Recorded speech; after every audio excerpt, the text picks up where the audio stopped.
Okay, question 3 is a proof by counterexample. Counterexample means you have to actually use an example. You can't use algebra on these ones. We've got to find a value, or two. We've got to choose two irrational numbers so that when we they're not allowed to be the same number, so that when we multiply them together, we don't get an irrational number, because we don't always get an irrational number. For example, and that's all we need to do, we need to pick an example. Root 2 times root 8, which are both irrational numbers, is root 16, but that is equal to 4, and 4 is not irrational. 4 is a rational number, because it can be written as a fraction.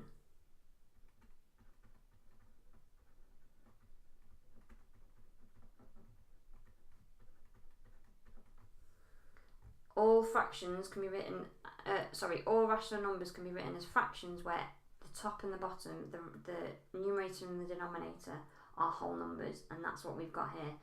Don't forget to give a conclusion with your proof questions. Even though this is just a little 2 marker, you still need to make sure that you conclude what you found. It's kind of another little proof for part 2. It starts off by asking us to sketch the graph of the mod x plus 3. Mod x, remember, looks like this. So mod of x, then add on 3, is going to be that graph moved up 3 units. Make sure you show that that value there is 3.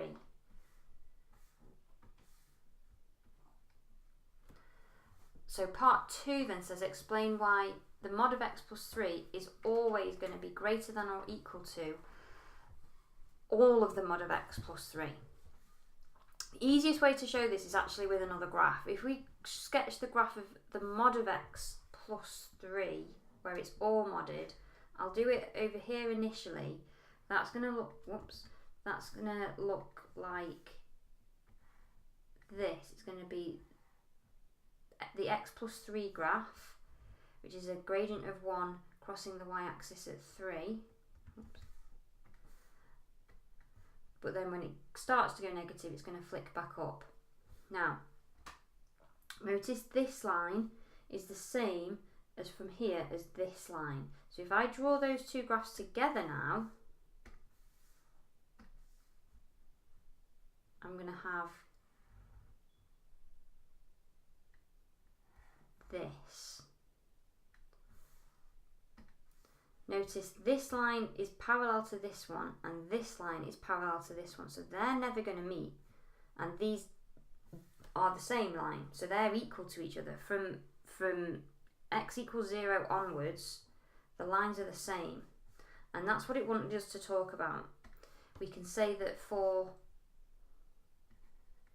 x greater than or equal to 0, mod x plus 3 is equal to mod x plus 3, because they're both just the graph of x plus 3.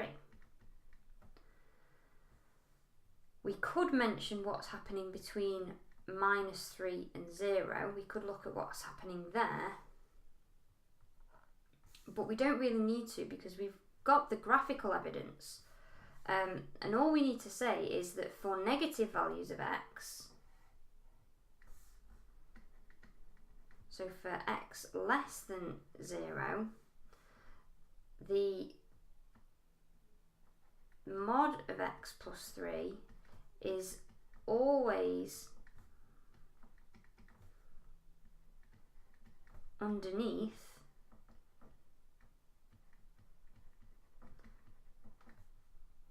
the graph of y equals mod x then plus 3.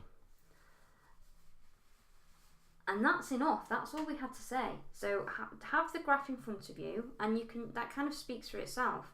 It's the same here, so they're equal here, and then here the graph is always lower, so it's always less than.